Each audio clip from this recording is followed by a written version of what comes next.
What a great conversation I just had with my new friend, Doug Androsky. He and I had a mutual friend that connected us, and he has an incredible book. Had the opportunity to preview it and endorse it. It's a great biblical framework for what fatherhood looks like or should look like. So if you had a great dad, it's a great resource. If you had an absent dad, it's a great resource. It's a great resource for the dad in your life that wants to continue to steward his family well. Here's my friend Doug. Welcome to the family table. I'm Matthew Efird. Join me as I speak with parents, caregivers, and family experts about the joys and challenges of family life. We'll share the stories, advice, and insights that will help you build a loving and resilient family. Pull up a chair and join us at the family table. Welcome, everybody, to the Pillars of Purpose podcast, powered by Lighting Pros. I'm your host, Matthew Efird, and I'm so excited to pull up a seat at the family table with my friend Doug.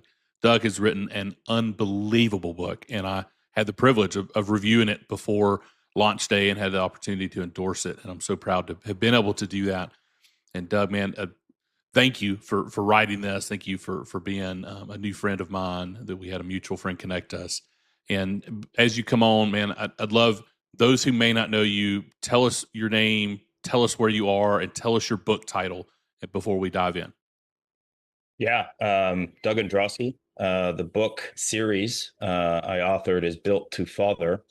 It comes with a study guide and then the reference guide that follows. I love it. And where in the world do we find you today, Doug? Yeah, so we're on Amazon right now for a pre-order for the book. We are on Instagram, TikTok, LinkedIn, Facebook, all with the handle of Built to the number 2 Father. I love it. So as you get into this story, like, where did this come from?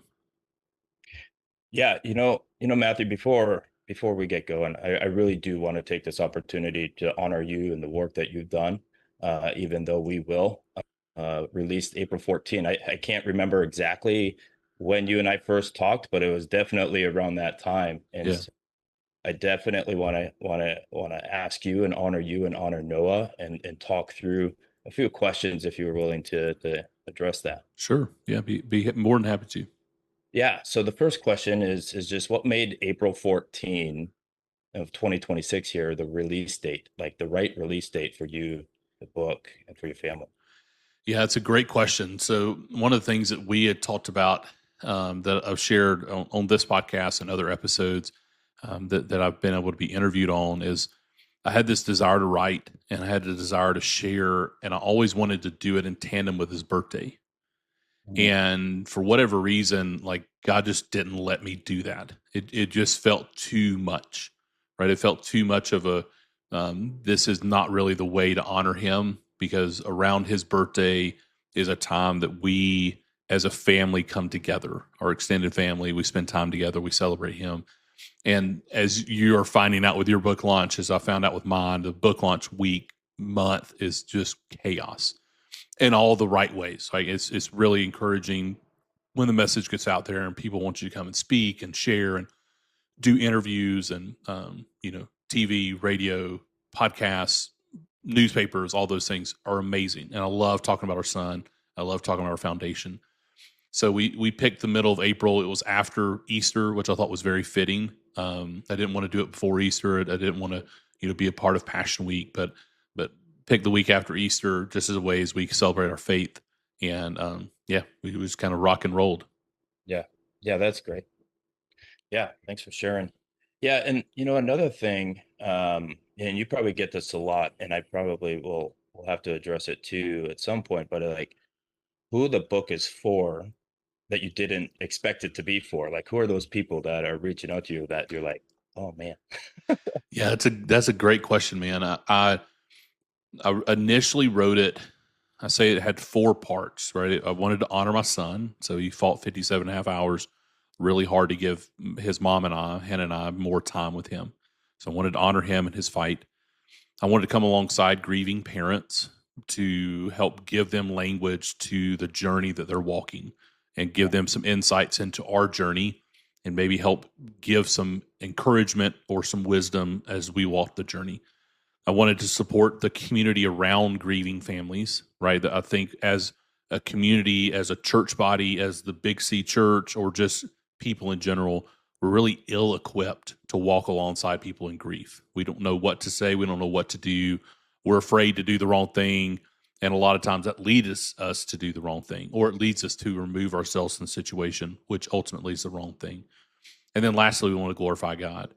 And so I wrote it from that perspective. And really, the feedback that has been quite interesting is around the perspective of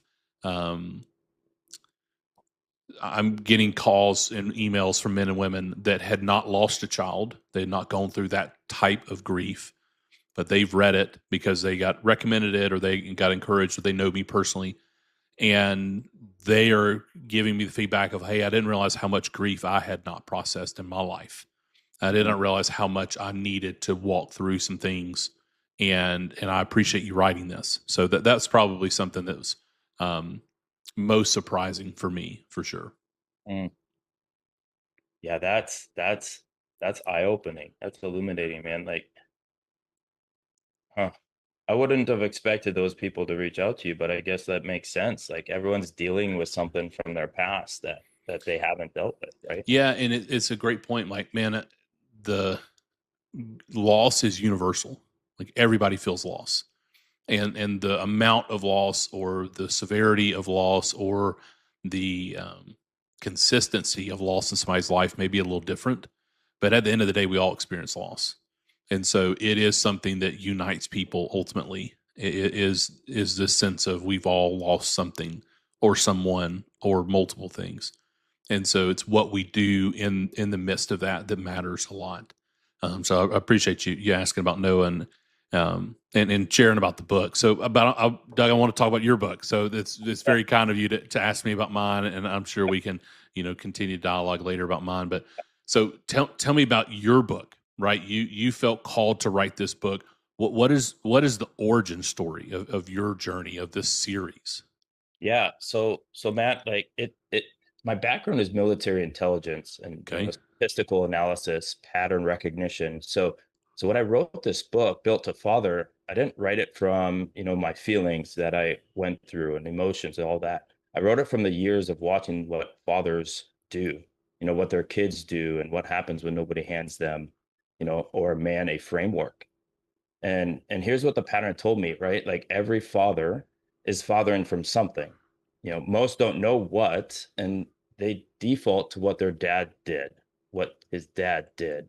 A good default still isn't a framework. Shepherd is what the data and the lived experience pointed to together. The framework most men never had to hand it, handed them themselves, right? So that's that's the nugget. That's the reason for it. I love that.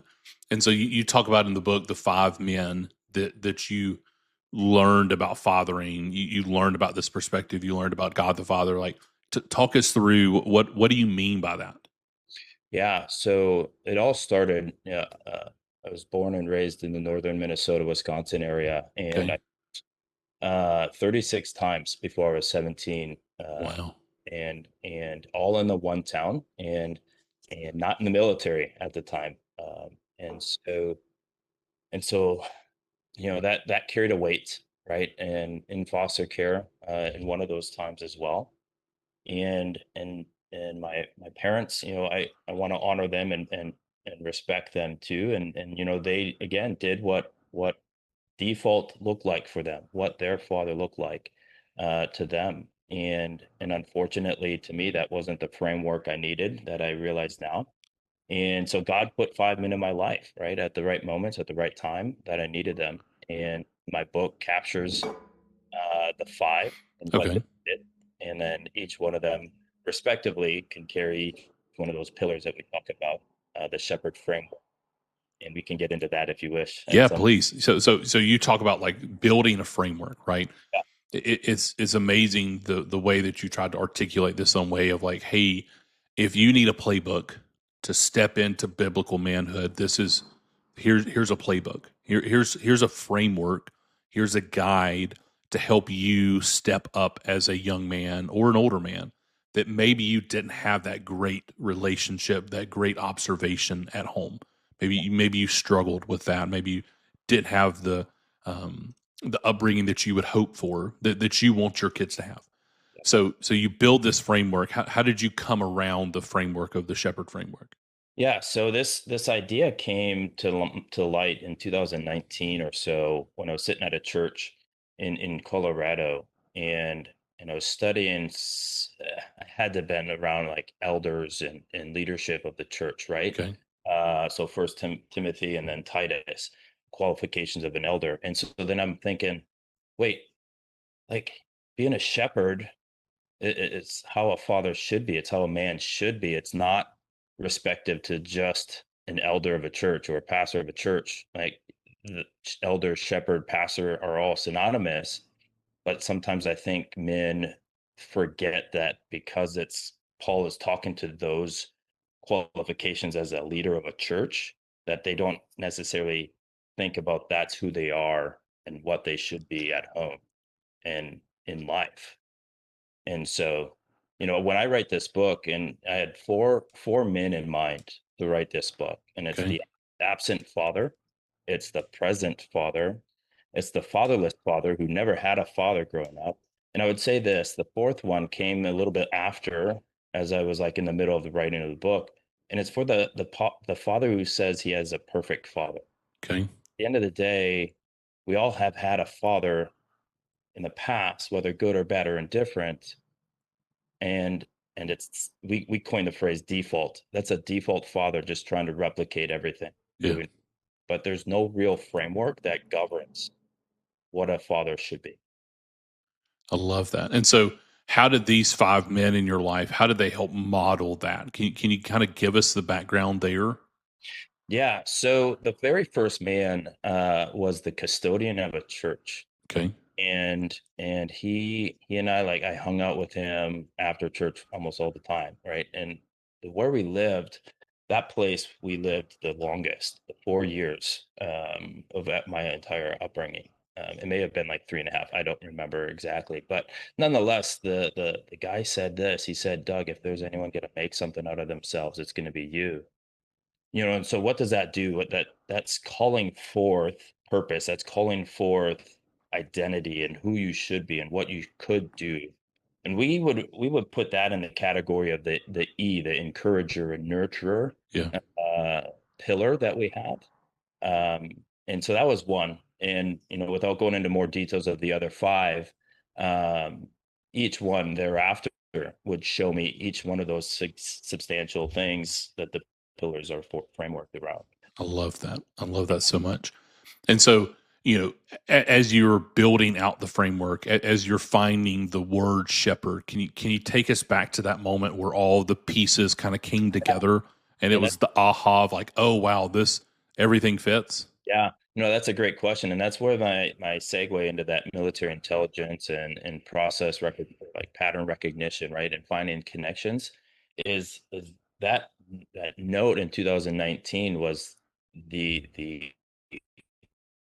the initial thought, right, and then it just morphed over the last few years where I was sitting at a conference and we were hosting a daddy daughter dance, boots and braids country night a few weeks ago, and I was trying to raise funds, and I'm just sitting there, I'm listening, I'm processing, I'm like, acronyms, military people, your military audience will understand this, that acronyms are a lot. It's like the epitome of Sure. military. Yeah. And so I was like, wait, but what is, and in my mind, I'm already wrestling with what are the pillars or what are the framework of fathers. And I was leaning on seven, right? Seven is significant, circumstantial, it makes sense. Sure. But then, like, wait, like there's just praying, processing, thinking, and then shepherd comes to light, man. Like shepherd, like you can't make this up. Like following Jesus, the shepherd, the good shepherd. Like, oh man. And so then it just took off. Like it was just amazing. I love that. And so E's encouragement, and you had this man encourage you. And I love one of the things that you said is he called things out of you, right? Yeah, That he drew things out of you, that he saw that in you, and he pulled encouragement through encouragement, pulled you, called you to something higher. Um, can you give us an example of what that looks like? Like how to speak to the dads that are listening to this that are saying like, "Hey, I want that to be indicative of me." Right? Mm. I have young men in my house. I have young ladies in my house that I'm trying to help shepherd. I'm trying to help steward the time that I have with them. And I want them to look back and say, my dad encouraged me. My dad called things out of me. My dad called me to something higher. What advice would you have? What insights can you give to us there? That's a great question, and my mind goes this way, and it's not outside of the four men that this book is for, but when our foundation is fathering the fatherless in Tennessee, and when people hear that, they're like, oh well, I had a good father, I'm present at home, but the reality is you're not, right? Like if you're working 50, 60 hours a week, you're just not able to be present at home. Sure. And when you're out of the home and you come back home after a long day, what do you want to do? You know, my stepdad growing up, like that generation in the past, again, default father, you're learning from what you were taught, and there's no framework around it. Comes home, doesn't really engage, doesn't interact, doesn't have those real conversations, doesn't go on a father son outing or daddy daughter dance or daddy daughter date, and that's what I would say to your audience of those men who, in this culture, like, you know, with the rising prices and all of that, like men just feel an overwhelming weight to provide. And I get it. And so my encouragement would be this, that, when you come home, part of being a father is not just working, though the culture says that you got to do that. It's checking in on your family. It's checking in on your wife. It's asking the right questions. It's sitting with it, and being intentional. Taking your daughter out on a date, taking your son out an outing, being intentional, and then paying attention. Right? When you ask questions, pay attention to what they're saying. I'm not perfect, and I make that perfectly clear in the book. But I am intentional about those conversations and interactions. Yeah, I love that. I love that so much. So, your organization in Tennessee, Fathering the Fatherless, tell us about that. Where did that come from? How long has it been apart? What's its mission? What's it doing there in the Tennessee area currently? Yeah, that's a great question because that speaks of one of the other five in the book. And, being military, I got back from my military deployments in 2011, 2012-ish.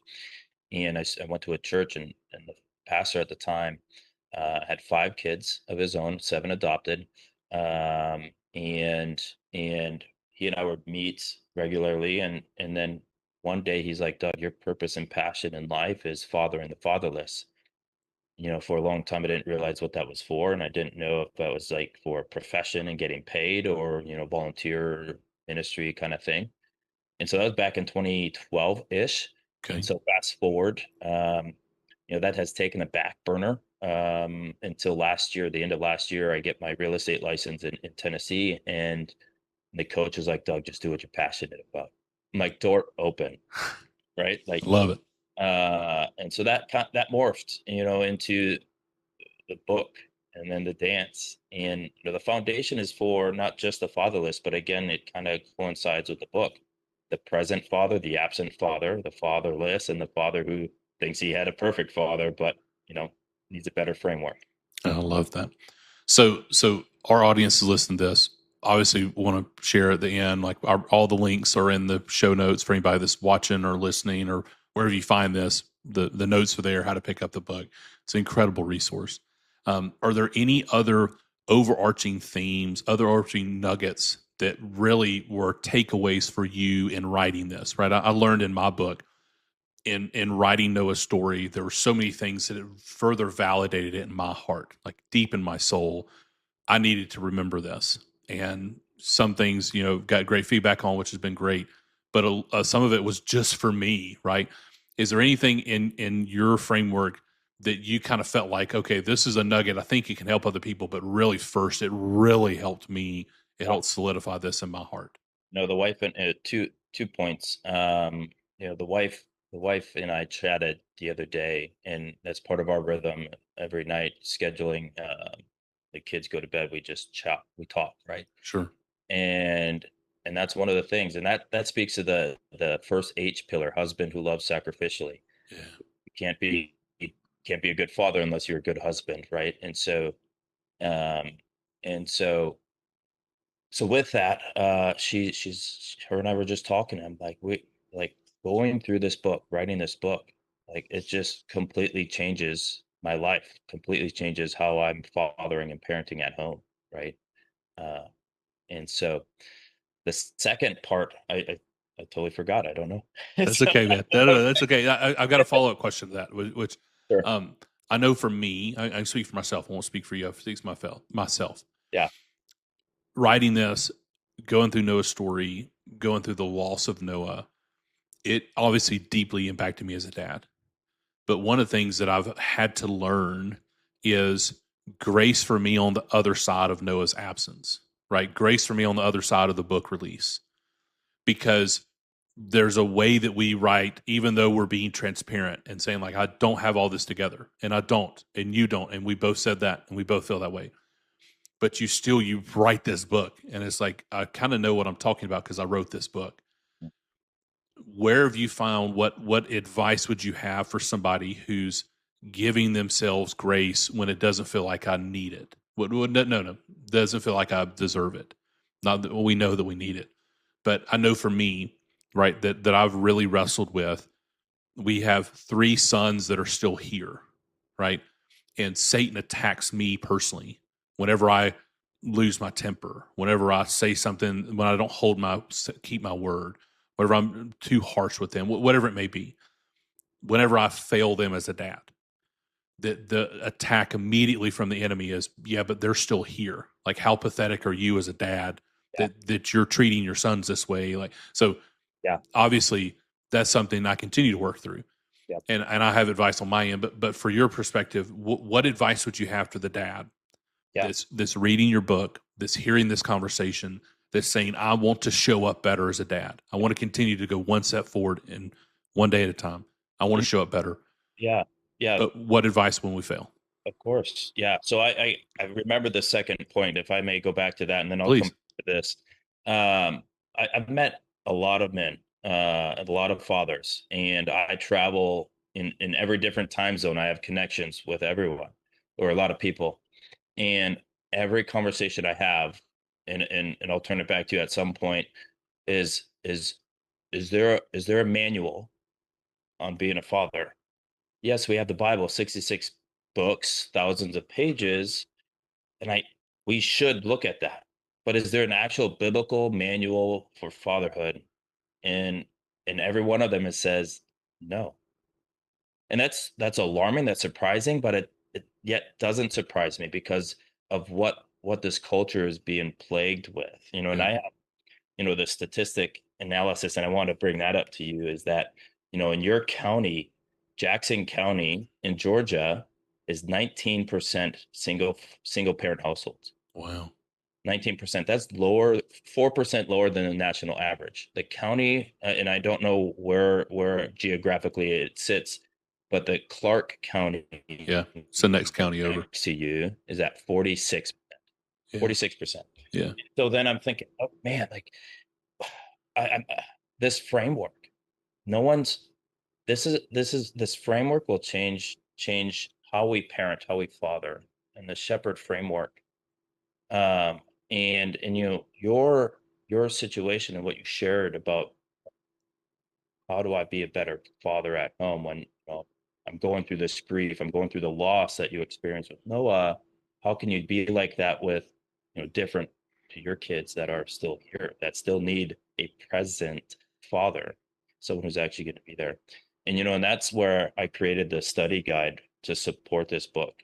And this life, this journey of manhood, fatherhood, it's not meant to be alone. It's meant to be in community and relationship and with other fathers who are just real and authentic, recognizing that, yeah, I'm not the perfect father. Yeah, I had a good dad, but he wasn't perfect. And go off a framework that is rooted in the biblical values that we have, that are already there. That's in the 66 books of the Bible. I just made it easier as an easier reference guide, right? Yeah.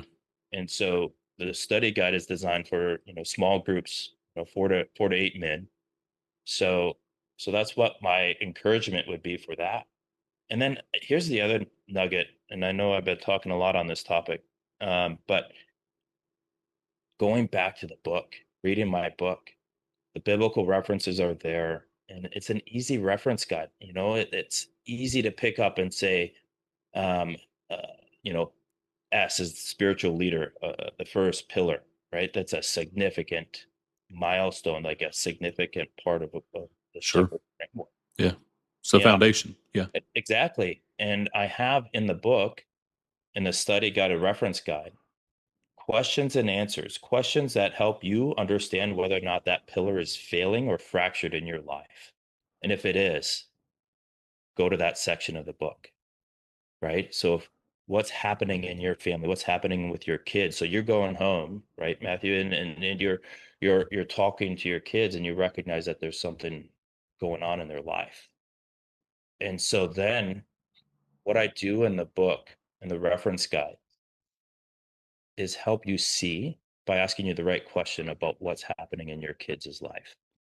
And if they're struggling with, some situation at school or a bully or something else, you can go back to that part in the book and read about it. And through the reading of that chapter, hopefully by God's grace, you change, right? I love that. Yeah, it's so good, man. So you said it's a series. Yeah. So tell us just real quick, what do you mean by it's a series?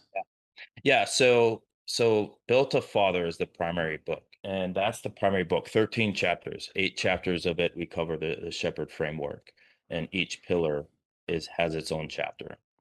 And book number 2 is when the framework fails or fractures. This is the meat and potatoes, I would say, but it's not a book you would read in its entirety. It's a reference guide. Okay. 247 permutations of those pillars failing. And that's my military intelligence. It's Sure. Yeah, sure. true, right? 247 permutations. And so what I do with that book is there's a initial questions in the front to help a man figure out what's going on in my home. And if there's a yes to any one of those 8 questions, then that could be an indicator that your pillar is fractured. And so then I break down in the front matter of the reference guidebook too, an easy to find page for you to go to and read about what's actually happening in your home. And then you can, as men, as you can understand, like if we had a visual, if we can see what's happening, we're more inclined to change. We're more inclined to do something about it, right? And so that's why I wrote book number 2, the reference guide. And then the study guide is broken down into 13 sessions, Okay. designed to be around 55 minutes, and having a facilitator lead the discussion. Uh, um, this one is the lesser of all because it's like 84 pages, right? But it's designed to be in community, but it's also designed for you as a man by yourself to go through and read and study. But it's also one of those books where you can read and study it with your wife, because your wife has tremendous value and insight. And really, she's the one who's going to call you out on the things that you're trying to, you know, gloss over, thinking it's not there. So tell us let's take it there as we're kind of coming to the end of our time. Thank you very much for your time and sharing. Thank you for writing this book, for having a call to provide that kind of framework. It's amazing. And I love the way that you've done that with the different resources, the way that you're helping try to shepherd yourself, shepherding yourself, but also shepherding other men. When you look at it with you and your wife, tell me, like, what was that process like going through it with her, with writing the book, with talking through the book with her, as Hannah and I did? Like, tell us some of that insight. Yeah. And she's the reason for this book too, right? Like I wouldn't be obviously a father without her. And her upbringing was substantially different than mine. And she grew up following Jesus, going to church regularly, and she would be that fit, like one of the fourth min aspect where it's like she had a good father. Okay. Um, and and it's one of those things where, like, just talking with her, processing it back and forth, it's just, um, they are the right pillars for the right moment, and she reinforces that. Yeah, cool. And she recognizes my strength and ability to be able to paint the picture well. Men have been living and fathering on default forever, and we just need a framework. And it, I have, going back to the intelligence aspect, like, I have data for the nation, for the world, of the impact a father has, or doesn't, like, when he's not in the home. And we have how many fatherless homes there are, and the whole mission is to get that in front of those families. um and Andrea, she's been praying about this, and we've been praying about it together, and going through it, and it's been great. It's so been great. So yeah. That's awesome, man. So tell me just real quick, do any of those stats? I know they're very sobering, right? For dads that are listening to this, that maybe they've gotten to this point in the conversation, they're feeling like I don't really have that big of an impact in my home. Can you share just a couple of stats that show the value of a dad in a home, just statistically what happens when a father's absent? Yeah, so I don't have it easily up right now, but the last I thought I heard, and we'll probably have to cut this, Matthew, That's but okay, man. uh, yeah, I don't have that readily available. Sorry. That's okay. So let's take it this way. So, so Doug, I appreciate you sharing that about you and your wife, that y'all prayed through this. You took time. She's praying for you. She's continuing to encourage you. When you look at the framework, when you look at the series, what can our audience do to help support you? That they have men and women in their life that they want to connect with this organization. What does that look like? What is the way that our audience can come alongside you and support you? Yeah, like you mentioned, the sharing of our work, and the book on Amazon, and follow us on the Father Blueprints. We still have the handle on Apple Podcasts and Spotify as Built to Father, so you can still find us that way easily. Um, and then it's getting in the doors. I have presentations ready, trainings ready, prepared to speak on all of this. And so whether it's Q&As, uh, speaking engagements, what have you, that's how I would request your audience, and buy the book. June 7 is just around the corner, and help us that way. I love it, man. Well, thank you, Doug, for sharing. Thank you for the way that you're leading in your family, the way that you're trying to help lead in others and help support them. I appreciate that so much. Thank you, everybody, for pulling up a seat today at the family table. We'll see you soon. Thank you for joining us on this episode of Market Mavericks. We hope you're walking away inspired and ready to take your own adventure to the next level. Don't forget to follow the show to keep up with our latest episodes. And if you enjoyed today's conversation, make sure to subscribe, share it with others who could benefit. And hey, if you know a market maverick who has a story that needs to be heard, please drop their name in the comments. We would love to bring their insights to the show. Until next time, keep pushing boundaries and leading with purpose.